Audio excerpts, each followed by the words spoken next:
네, 안녕하세요. 태양광입니다. 오늘은 2021년 9월 25일입니다. 요번 주 시장 한번 간단하게 살펴볼 거고요. 지난주에 나왔던 그 시사직격 KBS TV 프로그램에 대해서 같이 이야기를 조금 한번 해보려고 합니다. 이것 때문에 이번 주에 참 많은 생각을 했고, 이 부분에 대해서 제 이야기가 크게 반박이 되겠습니까? 안 되겠죠. 그렇지만 우리 이야기도 조금은 해야 될 것 같아서 제 나름대로의 이야기를 조금 더 들어보려고 합니다. 일단 이번 주 시장 먼저 한번 살펴볼게요. 9월 6차 23일 날 진행됐던 현물 REC 금액이 32,900원까지 올라갔습니다. 이 32,900원이 우리에게 무슨 의미가 있느냐? 3만원에서 왔다 갔다 하다가 32,000원대까지 올라갔는데, 제가 생각하기에 조금 불만인 부분은 이런 겁니다. 사실 제가 지난주에 분명히 유튜브 영상을 준비하면서 17일에도 거래가 됐을 텐데 왜 거래가 안 올라오죠? 라고 투덜거린 적이 있습니다. 그런데 17일날 이루어졌던 거래가 뒤늦게 떴습니다. 뒤늦게 떴는데, 야, 이게 또 왜 에러가 나냐? 떴는데 금액이 얼마나 하면 딱 한 건에 128메가와트가 거래가 됐고, 거래 금액이 4만원입니다. 그러면 우리가 생각할 때 이게 합리적이냐라는 생각을 할 수밖에 없겠죠. 왜냐하면 REC 시장에서 지금 4만원에 거래가 되다 보니까, 아니면 우리 현물 시장 금액이 REC 시장과 중간으로 갭 메우기를 해갈 것이냐 라고 생각하기엔 거래가 너무 작아요. 거래가 한 건이 이루어진 게 4만원이다 보니까 이 한 건이 어떤 특수한 경우인지 우리가 알 수가 없지 않습니까? 다시 찾았는데요. 17일날 딱 한 건이 거래가 됐고 128메가가 4만원에 거래가 된 겁니다. 그러면 누구는 4만원에 거래를 해주고 우리는 지금 32,900원에 거래가 되냐? 어렵다. 우린 32,000원에도 거래가 될까 말까 하는데 얘는 왜 4만원에 거래가 되냐? 그러면 이쪽에서는 얘기를 하죠. 누구나 참여가 가능한 시장입니다. 그러니까 들어와서 이쪽으로 거래를 비싸게 하세요라고 얘기를 하지만, 실질적으로 우리가 누구나 들어가서 참여를 할 수 있는 건 아니지 않습니까? 한 건, 두 건, 세 건이 거래가 되는데, 그것만 높은 금액으로 거래가 되는데 우리 모두가 이쪽에 참여할 수 있는 시장이다라고 지금 볼 수가 없는 거죠. 이런 일들이 많아지다 보니까 우리가 산업에 대한 신뢰를 잃는 겁니다. 사실 왜 시장이 분리가 됐으면 금액이 어느 정도 맞던지, 이게 조금 더 합리적이다라고 우리가 생각을 할 수 있어야 되는데, 딱 한 건의 거래가 128메가와트가 4만원에 거래가 됐다. 이런 것들을 우리가 어떻게 납득해 가야 되냐는 거죠. 사업자분들이 느끼시기에, 우리는 공정한 시장에서 공정하게 거래를 하고 있고 그거에 대한 결과물들은 누구나 동일하게 받고 있다라는 생각을 가져야 되는데, 우리 시장 자체가 그런 신뢰를 못 주고 있어요, 사실은. 그렇기 때문에 문제가 되는 게 많은 거죠. 육지 S&P가 지금 100원, 제주도 같은 경우는 141원에 거래가 되고 있는데, 제주도와 육지의 갭이 조금 많이 줄어들었죠. 이 신뢰 문제가 왜 계속 이어지냐 하면은요, 제가 지난주에 이 태양광 관련된 것들은 제가 서치를 계속 하다 보니까 KBS 시사직격에서 이 영상이 올라왔습니다. 광고부터 올라올 테니까. 농지로 몰리는 태양광 시사직격 방송이 있었고, 이게 66만 3천 회의 스트리밍을 기록하고 있습니다. 그런데 눌러붙은 인덕션도 이제 몇 가지 이 부분에 대해서 얘기를 하고 싶은 거죠. 그렇다고 잘못된 거 자체를 저희가 태양광 하는 사람이니까, 너도 태양광 하는 사람이니까 무조건 잘 됐다라고 싸잡아서 얘기를 할 생각이냐? 그거 아닙니다. 그게 정말 아니고, 제가 얘기하고 싶은 것들은, 여기에서 나오는 것도, 지금 절대농지라는 개념이 있습니까? 절대농지라는 개념은 갖고 있지만 지금 지목상으로 본다면 우린 농업보호지역과 농업진흥지역이 있습니다. 농업보호지역에서는 일부 개발이 가능하고 농업진흥지역에서는 아예 개발이 불가능한 데들이 있는 거고요. 일시적으로 정책적으로 풀어준 적이 있기는 합니다. 여기는 지금 염해농지 때문에 이슈가 되고 있는 거고, 한 건을 기준으로 이게 문제가 되고 있다라고 얘기를 하는 겁니다. 그렇다면 그 한 건이 정말 특혜가 있는지 없는지를 파악을 해야죠. 그 한 건 때문에 태양광 산업안들이 모조리 문제가 되고 있다, 태양광 정책 자체가 전부 다 문제가 되고 있다가 아니라, 그 한 건에 정말로 특혜가 있었는지 없었는지를 파악을 해봐야죠. 왜 그런 노력이 없을까요? 게다가 언론에서 이야기하는 것들이 태양광을 이렇게 대규모로 깔아서 이쪽 지역민들이 문제가 삼는다라고 얘기를 한다면 그 토지주의 재산권 침해는 어떻게 되겠습니까? 이분은 정책적으로 올바른 정책에 대해서 합리적으로 개발행위와 사업 허가를 받고 사업을 진행을 하는데 이런 언론의 부추김으로 재산권 침해를 받는다면 그거에 대해서 누가 책임지고 이야기를 할 수 있습니까? 자, 농사를 져서 임대를 줘서 농사를 질 때 이건 예를 들어서입니다. 평당 2,000원의 수익이 나는데 태양광 쪽으로 임대를 주면 평당 5,000원의 수익이 납니다.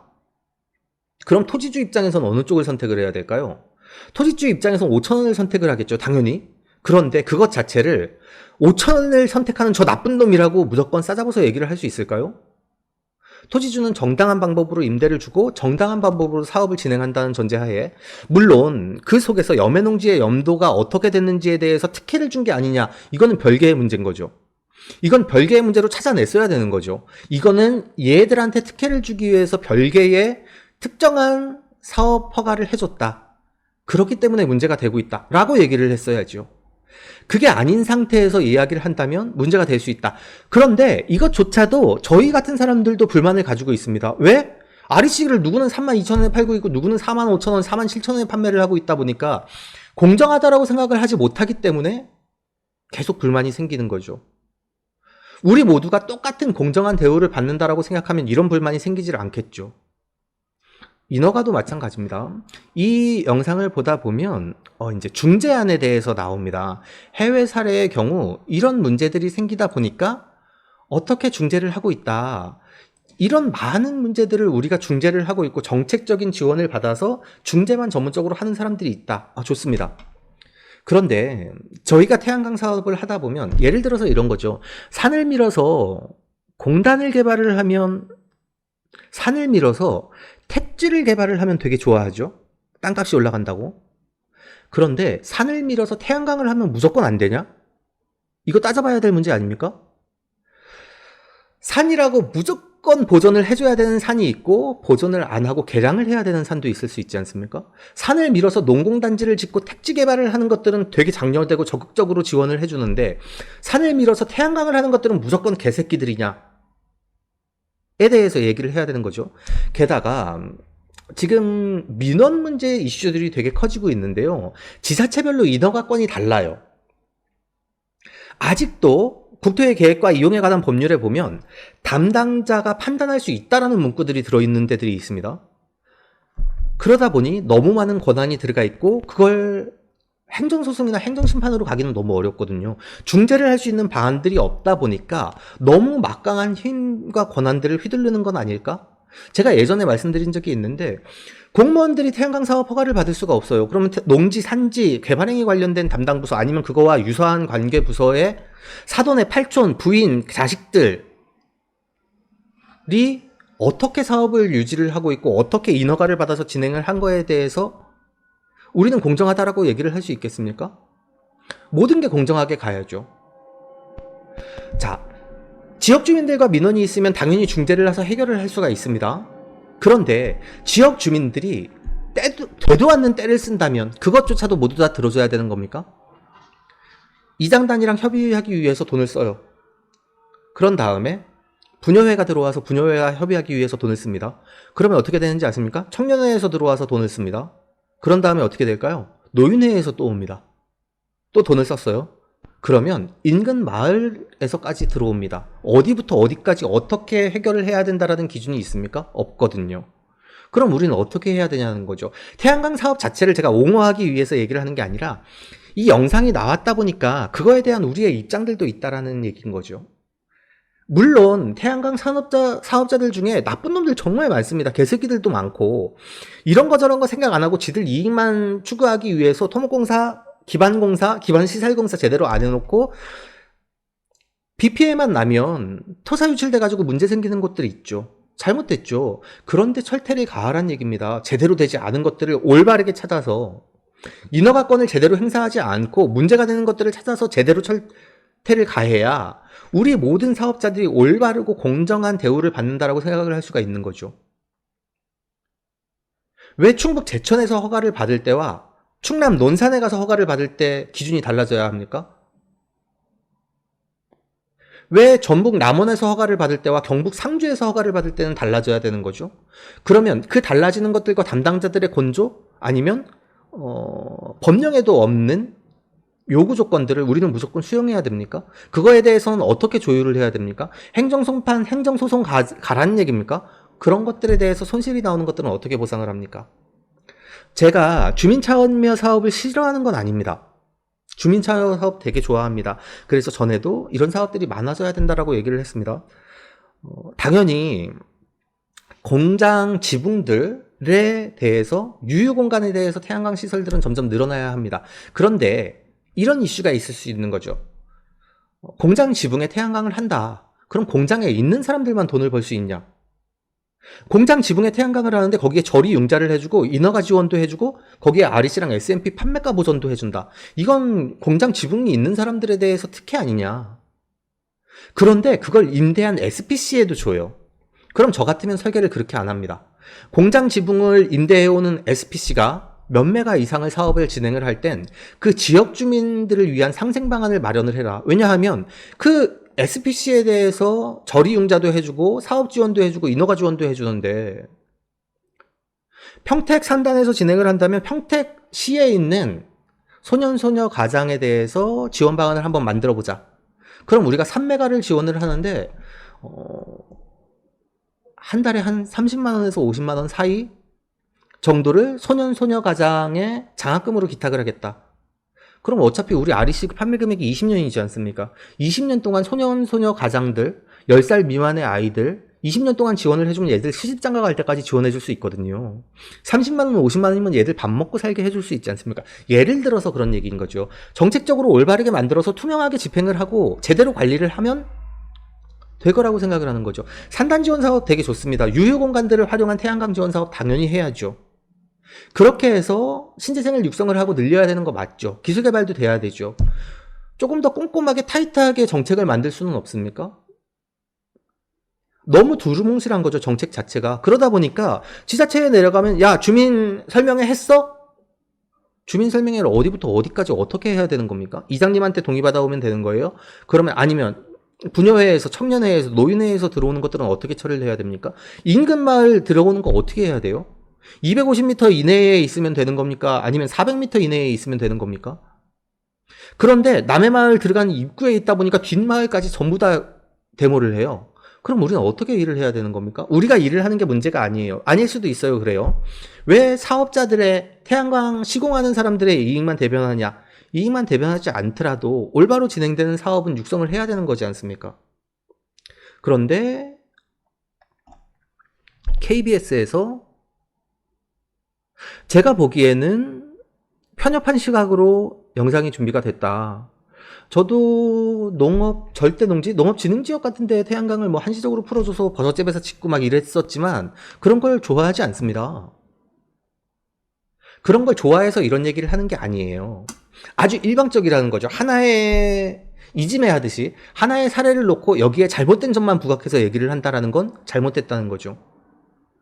당연히 좋습니다. 사업을 조율할 수 있도록 이런 협의기관을 만들어야 된다. 그것뿐만이 아니죠. 정책은 조금 더 꼼꼼하게 만들어야 되고 그 정책이 올바로 실행이 되는지 관리 감독을 해야 되고 왜 인허가권은 모두가 달라져야 되는지 누군가 폭리를 취하고 있지는 않은지 거기에서 나오는 불법들은 제대로 처리를 하고 있는지 REC 금액은 왜 누구는 32,000원을 받고 누구는 4만 원을 받아야 되는지에 대해서 우리가 납득할 수 있는 이야기를 해야 되는 거죠.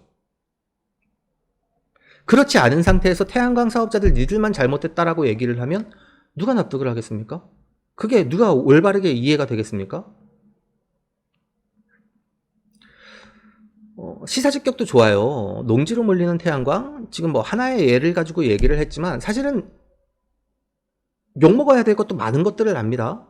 많은 욕먹어야 될 것들을 전부 다 감싸주려고 생각하는 의도가 자체가 아닙니다. 여기에도 나오지 않습니까? 국내 신재생 이용률이 7%밖에 안 됩니다. 그런데 글로벌 신재생 이용률에 따지면 너무나 낮은 수치인 거죠. 당연히 육성을 해야 되는 거죠. 그렇기 때문에 조사도 하지 않습니까? 얼마나 지금 우리나라에서 가지고 있는 잠재량이 얼마나 되냐. 정부에서 산정한 시장 잠재량은 369기가와트고 이쪽 업계에서 조사한 잠재량이 526기가와트라는 겁니다. 그래서 잠재량이 이렇게 많다 보니까 육성을 해서 더 많은 것들을 해야 되지 않냐. 그런데 일관성도 없어요, 우리나라는. 서울에서 진행했던 원전 하나 줄이기 사업 되게 좋은 사업이지 않습니까? 분산형 전원으로서 지금은 지방에 서해나 남해 아니면 경주 쪽에 몰려있는 발전소들, 여기에서 전기가 생산이 되면 수도권으로 이렇게 올려줘야 되기 때문에 송전 설비에 대한 비용들도 많이 든다. 이런 것들을 해결하기 위해서 소비되는 데에서 전기를 생산할 수 있도록 육성을 해야 되는데, 대규모 발전소나 LNG 발전소 같은 거 들어오는 것도 지금 데모를 하고 있거든요. 그러다 보니 유효 공간들, 베란다나 지붕 위를 조금씩 십시일반씩 모아서 원전 하나를 줄일 수 있는 역할을 해보자 라는 좋은 취지의 사업이었다라고 저는 생각을 하거든요. 그런데 시장이 바뀌면 갈아엎어져. 독일은 발전 시설을 둘러싼 태양광 사업도 마찬가지죠. 정권이 바뀔 때마다 갈아엎어지고 한 번씩 바뀌고, 지속성도 없고 안정성도 없고 신뢰성도 없는데 어떻게 산업이 성장을 하겠습니까? 이렇게 저희처럼 이제 불만만 얘기하는 게 아니라 성장할 수 있는 방법들을 찾아야 된다라는 얘기인데, 물론 그거에 있어서 비난도, 건전한 비판이나 비난이 필요할 겁니다. 그런데 제 입장에서는 이런 이야기를 정말 해보고 싶었던 거죠. 왜 태양광 사업자들은 이런 평가를 받아야 하냐? 태양광 사업자들이라고 하면 왜 이렇게 손가락질을 받아야 하냐? 왜 정말로 나쁜 그 새끼들은 가만히 냅두고 있는 거냐? 시장을 다 흐리고 있는 건데. 그리고 그 사업 안에서 비리가 있었다면 그 사업 안에서 비리가 있었던 걸로 끝내야지. 왜 전체 사업 안에 대해서 싸잡아 욕을 먹어야 하느냐? 라는 문제들이 발생하는 게 아닌가 싶습니다. 되게 안타깝죠, 그런 얘기 들으면. 왜 태양광 사업자들만 그런 얘기를 계속 듣고 살아야 합니까? 그건 아니지 않습니까? 중간에 오디오가 안 섞였는지 모르겠는데요. 섞였으면 제거 작업을 조금 해야 할 것 같고, 그것과 별개로 요번에 산업부에서, 통상자원부에서 이 보도자료 나온 걸 제가 요번에 유튜브로 약간 공유를 해드리긴 했는데, 이제 가짜뉴스에 대해서 대응하기 위한 기사가 나왔는데 정책 발표가 나온 거죠. 264원이라고 가짜뉴스가 나왔다. 그런데 정부에서 우리가 계산을 한 건 20년 발전 원가가 118원이다. 이 얘기는 데이터를 보면 알 수가 있습니다. 제가 데이터를 준비를 하기가 좀 못해서 안 했는데, 제가 예전에도 그런 말씀 드린 적 많아요. 발전 원가가 얼마냐 라고 가지고 있는 에너지관리공단이나 산자부에서 가지고 있는 시각을 우리는 알아야 한다.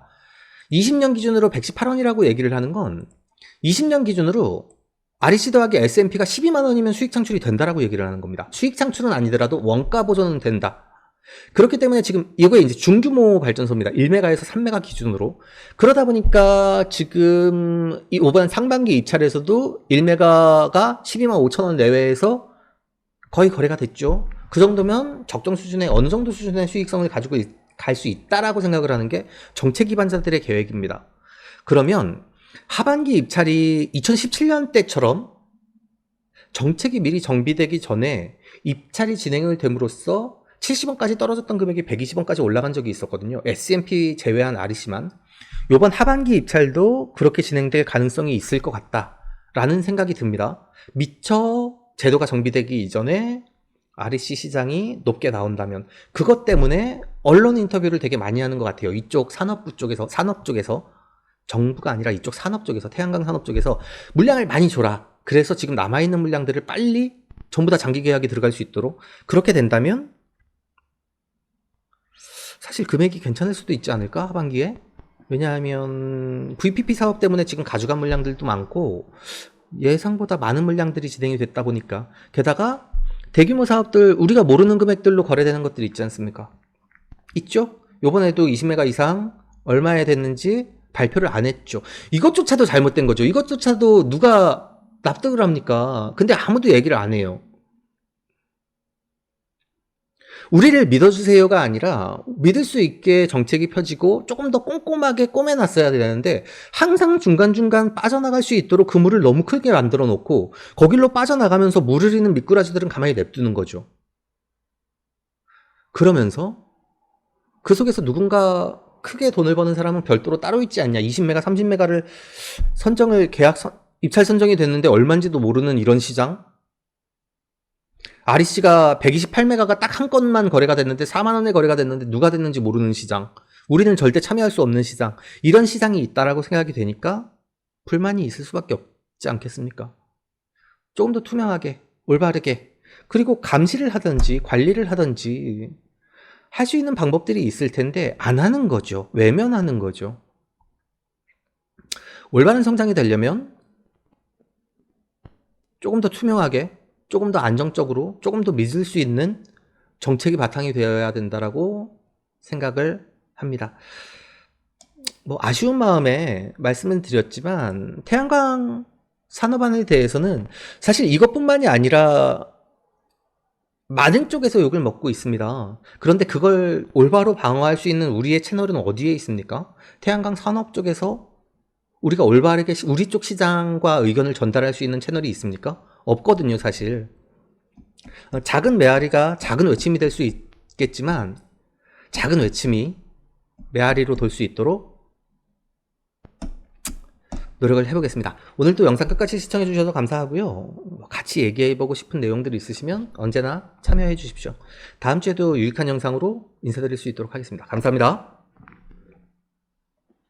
가짜뉴스와 잘못된 정보들이 넘쳐나고 있습니다. 스팸과 사기꾼 예방을 위해서 참여가 필요합니다. 첫 번째, 3개의 점을 눌러주세요. 두 번째, 신고를 클릭해주세요. 세 번째, 스팸 또는 오해 소지가 있는 컨텐츠를 선택하세요. 네 번째, 대량 광고 또는 사용자를 현혹하는 컨텐츠를 클릭하세요. 다섯 번째, 싫어요를 눌러주세요.